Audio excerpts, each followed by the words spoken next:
Саламатсыздарбы, назарыңыздарда ачык сөз көрсөтүүнүн кезектеги коногу саясий илимдердин кандидаты улуттук оппозициялык кыймылдын Кыргызстандагы улуттук оппозициялык кыймылдын мүчөсү Уран Ботобеков. Саламатсызбы? Чүй деген эле жерден тикелей эле мындай суроодон баштайын. Мына бүгүнкү кечээкүнкү маалымат сайттарын карасам, улуттук оппозициялык кыймыл ушундай билдирүү жасаптыр. Тажикстандын президенти Рахмонго, Казакстандын президенти Назарбаевга, анан Өзбекстандын президенти Каримовго. Мааниси эми Атамбаевдин кошуналары менен болгон мамилесинде туура эмес саясат жүргүзүп атат Атамбаев деген киши. Ага көңүл бурбайлоого була, негизинен биз достук ушундай бир байланышыбызды уланта беришибиз керек деген өңүттө ушундай кайрылып сыңарды. Анан бул кайрылуунун өзөгүн бир түшүндүрүп койсоңуз.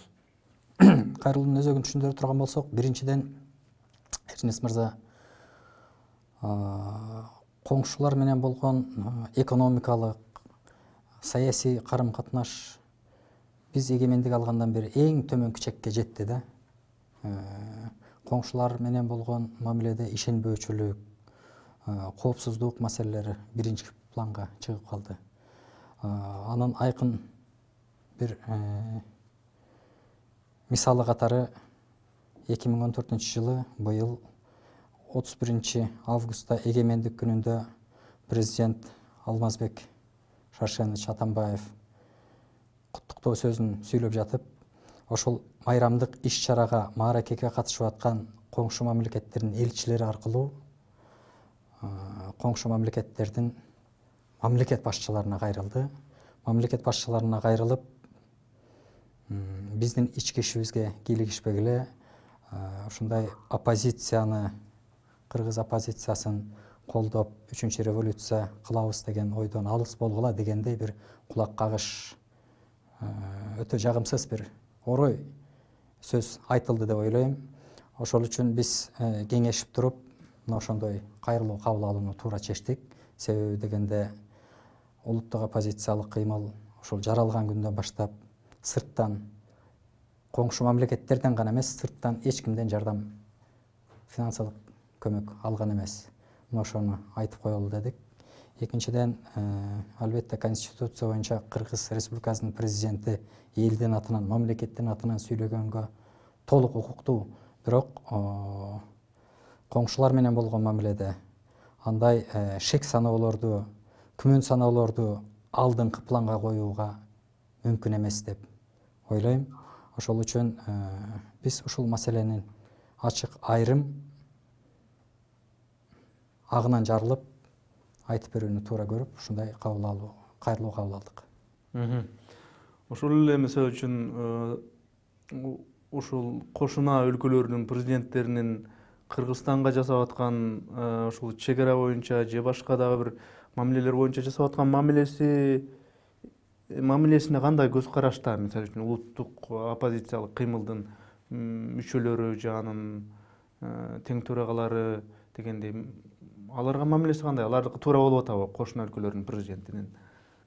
Мен эми жеке өзүмдүн атымдан окумуштуу катары айтып кете турган болсам, албетте эки тараптуу мамилелерде көп тараптуу багы эл аралык уюмдар аркылуу биз бириккен бир уюмдар аркылуу кызматташууда проблемалар бар, экономикалык проблемалар бар, саясий проблемалар бар. Бирок Кыргызстандын ички проблемаларын биз өзүбүздүн ички ресурстар менен чечүүгө үйрөнүшүбүз керек. Эч качан биздин ички проблемалардын чыгышына биз сырткы күчтөрдү, коңшу мамлекеттердин күчтөрүн, коңшу мамлекеттин жетекчилерин айыптабашыбыз керек дейм. Биздеги проблемалар биздин ичибизде. Бул биздин өзүбүз чече турган, бийлик менен, эл менен биригип, ошонун ичинде оппозиция менен биригип чече турган маселелер бар. Ошол үчүн президент Атамбаев айтып атат, Кыргызстандын өнүгүшүн каалабаган күчтөр бар. Мына Өзбекстан газды өчүрүп койду. Элдин бийликке каршы козутуп, мындай бийликке каршы терс пикир жаратууга өбөлгө түзүүдө дегендей ушундай бир ою ушуга келип такалып атат да. мен айтар элем өкмөттүн начар иштегенинен, президенттин өкмөт экономикалык саясатты туура эмес жүргүзгөнүнөн улам мына ошондой маселелер келип чыгып атат коңшулар менен. Газ маселесинде болот, чек ара маселесинде болсун, ошол эле күйүүчү майларды ташуу проблемасында болсун, гидроэнергетикалык, энергетикалык проблемалар чыгып атат. Бул дагы биздин өзүбүздүн өкмөттүн профессионалдуу эмес иштегенинен улам ушундай проблемалар чыгып атканы айдан ачык. Мына ошол проблемаларды сырттан көрбөй, биз өзүбүздөн көрө билүүнү түшүнүшүбүз керек. Улуттук оппозициялык кыймылдын кайрылуусу, мына ошол президенттерге болгон кайрылуусу, кыргыз, өзбек, тажик элдери кылымдап коңшу жашап келген, мындан ары да коңшу жашайт, бир туугандык мамиле мындан ары кала берет деген маанайды биз билдирип турабыз. Балким адашып айтып алган кебинен улам алардын кыргыз элине болгон, түптүү кыргыз элине болгон мамилеси өзгөрбөш керек деп биз түшүнөбүз. Сиз айтып атпайсызбы, бул Кыргызстандын президенти Атамбаев конкреттүү айтканда, тиги өзүнүн өлкөсүндөгү ички проблемаларды өзү чечпестен туруп, анын баарын тиги коңшуларынан көрүп атат депчи. Бирок ошол эле учурда президенттин позициясында моундай нерсе айкын болуп атпайбы? Мисалы үчүн, эми чыдай туралы, биз эми өзүбүздүн баягы жанагы газга же башка ушул нерселерге көз каранды болбош үчүн 1-2 жыл чыдай турушубуз керек. Анын үчүн моуну куруп алабыз, ошондо эч кимге көз каранды болбой калабыз деп. Бул жүйөлөр оппозицияны ынандырбайбы? Маселен, газ маселесин айталы. Ошто бүгүнкү күндө газ берилбей турат да. Анын себеби жөнөкөй эле. Кыргыз газ ишканасын Газпром ишканасына болгону $1 сатып беришти, туурабы? Карызы менен кошо, башка инфраструктурасы менен кошо. Биз биринчи кезекте улуттук кызыкчылыкты карай турган болсок, биз энергетикалык ушундай өтө маанилүү стратегиялык мааниге ээ ишканалар албетте мамлекеттин колунда болуш керек. Мына ошол мамлекеттин колунда болгондо же мамлекеттин катышуусу менен акционердик коом түзүппү, мына ошондой болгондо гана биз энергетикалык коопсуздукту камсыздай алабыз. Бүгүнкү чыгып аткан маселе мына ошол кыргыз өкмөтүнүн ачык айтсак акылсыз саясатынан улам кыргыз газ ишканасын ит бекерге сатып жүргенинен улам келип чыгып атат. Мына ошол сатып атканда келишимди карап койбогону, Өзбекстан менен Кыргыз газ менен Өзбек газынын ортосундагы келишимди карап койбогондон улам чыгып атат. Өзбек тарап абдан туура айтып атат. Бул келишимге кол коердун астында кожоюн өзгөрсө, Өзбек тарап газды токтотот деген жазуу турат.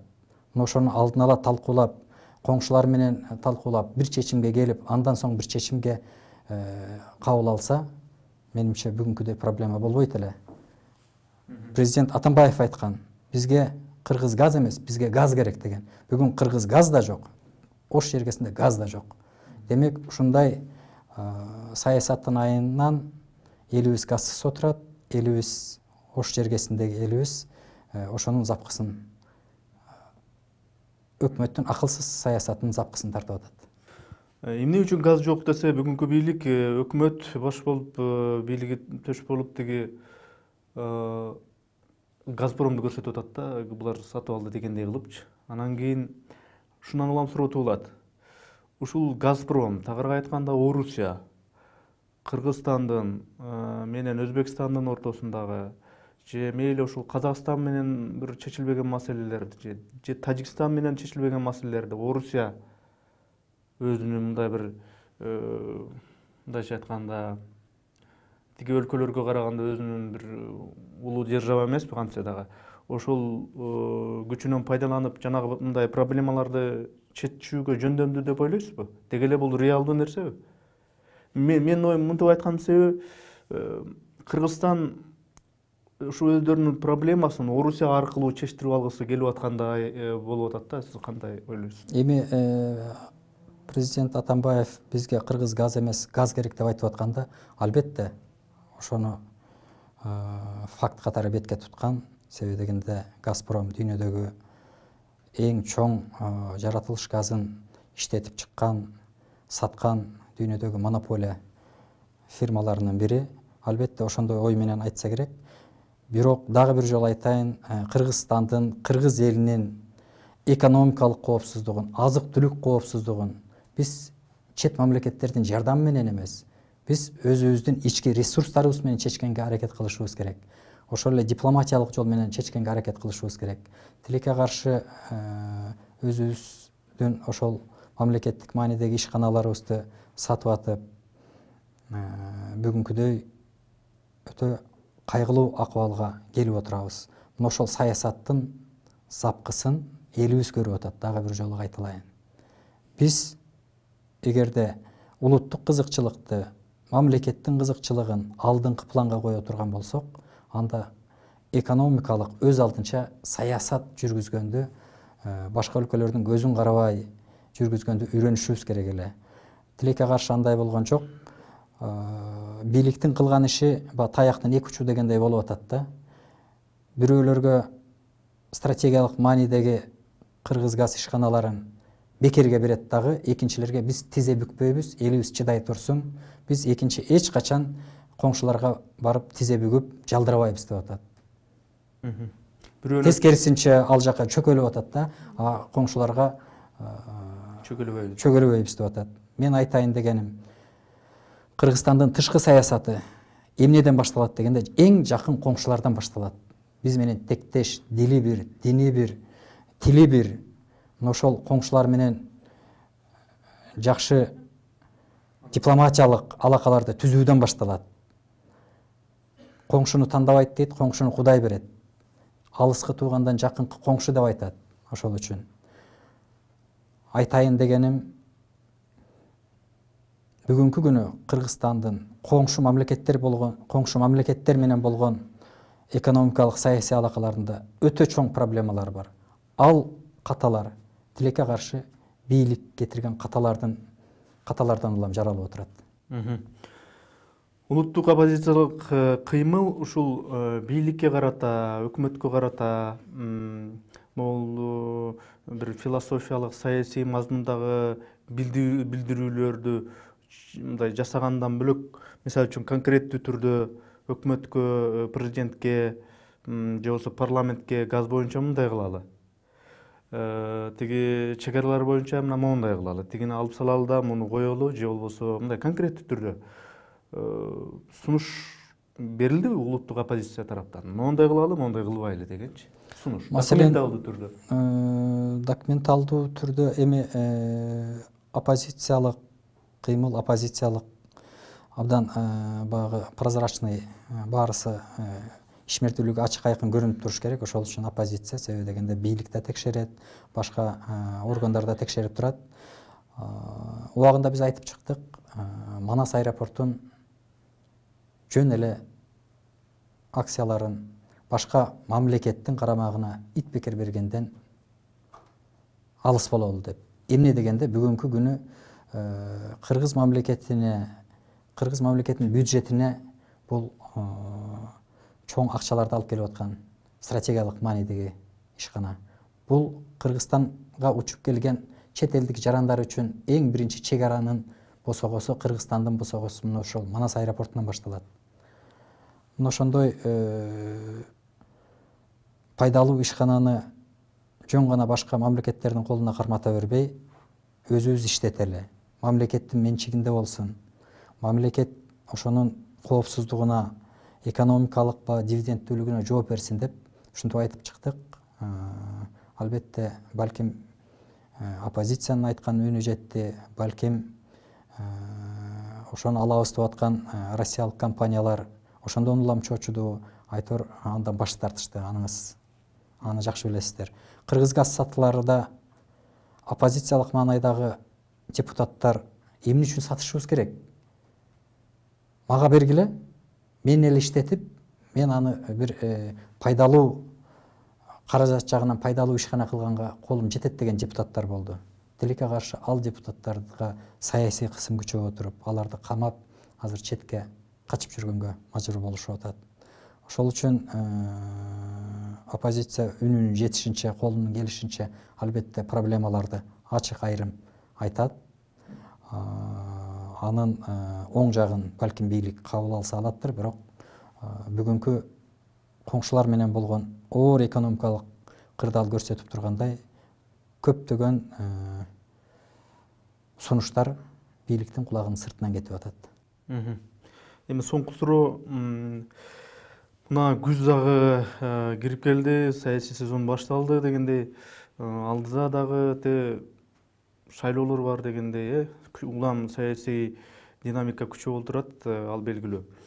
Ошол эле оппозициялык катмардын буга чейинки абалына көз салып көрө турган болсок, мисалы үчүн ошол эле Улуттар биримдиги партиясынан айрым бир ошол мүчөлөрдүн бийликтин сунуштаган сунушуна макул болуп кызматка кетип калышы, андан кийин мына Мадумаровдун кызматка сунуш жасап ага барышы, ошол эле учурда мына Ташиевдин кийинки учурдагы жумшак позициясы, ушулардын баарын карап көрүп, оппозиция чыныгы күрөш жүргүзбөй эле тек гана соодалашып атат деген шектенүүлөргө кандай жооп берет элеңиз? Мындан аркы кадамдары мындай бекем болобу же дагы баягы эртең бүрсүгүнө дагы бирөө элчи болуп, бүрсүгүнө дагы бир кызматка барып, анан азыркы айтылып аткан принципиалдуу позициялар жөн гана сөз болуп калбайбы? Мен айтайын дегеним, оппозициялык майдан дейли, оппозициялык тала бул кайсы бир саясатчылар менчиктештирип алган тала эмес. Оппозицияда жүрөсүң деп бирөө Атамбаев айткандай сырткы өлкөлөр чөнтөгүнө акча салып койбойт.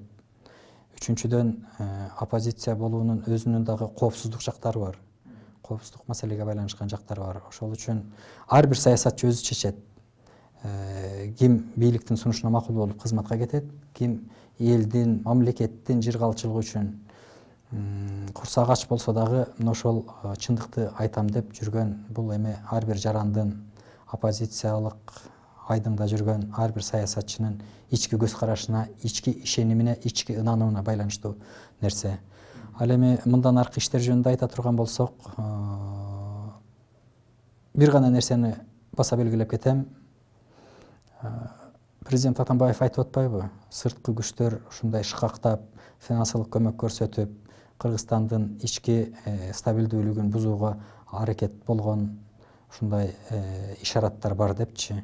Эгерде акыйкаттык болбосо, эгерде бийликтин социалдык, экономикалык, саясий иш-чаралары элди канааттандырбаса, эч кандай сырткы күчтөрдүн түртмөгү жок эле эл өзү кандай бийлик керек экенин, өз тагдырын өзү чече турган мезгилге келет да. Ошол үчүн айтарым, бийлик дагы элге жакын саясат жүргүзсө, элге жакын иштерди жүргүзсө, андай шек санаалар болбойт эле бүгүнкү президентте. Бүгүнкү стабилдүүлүктүн ушундай жоктугуна биринчи кезекте экономикалык мына ошондой коопсуздукту жараткан маселелер түрткү болуп атат. Элдин кымбатчылыктан абдан кыйналганы түрткү болуп атат. Үчүнчүдөн, гидроэнергетикалык тармакта бүгүнкү күнү электр энергиянын улам өчүп турушу түрткү болуп атат. Алдыда кычырап кылычын сунуп кыш келатат. Ага элибиз кандай даяр болот? Бийлик кандай иштер жүргүзүп атат? Мына ошол маселелер биригип келип отуруп, кандайдыр бир өзгөрүүлөр болушу мүмкүн да, элдин баягы бийликке карата ишенбөөчүлүк сезиминде. Муну эч бир сырткы күчтөр демөөрчүлөп элди антип чыгара албайт. Мен айтайын дегеним ошол, оппозиция бүгүнкү кырдаалга жараша эл менен тыгыз иштей берет. Башка кайсы бир оппозициялык күчтөр бул жерден кетип турса, ал орун эч качан бош калбайт. Себеби дегенде түптүү эл бар, түптүү эл бар турганда, түптүү журт турганда, чындыкты айткан, бийликке каршы каш кайрыган күчтөр дайыма боло берет. Рахмат, анда келип өзүңүздүн ачык сөзүңүздү билдирген үчүн мен ыраазычылык берем. Чоң рахмат сизге. Рахмат.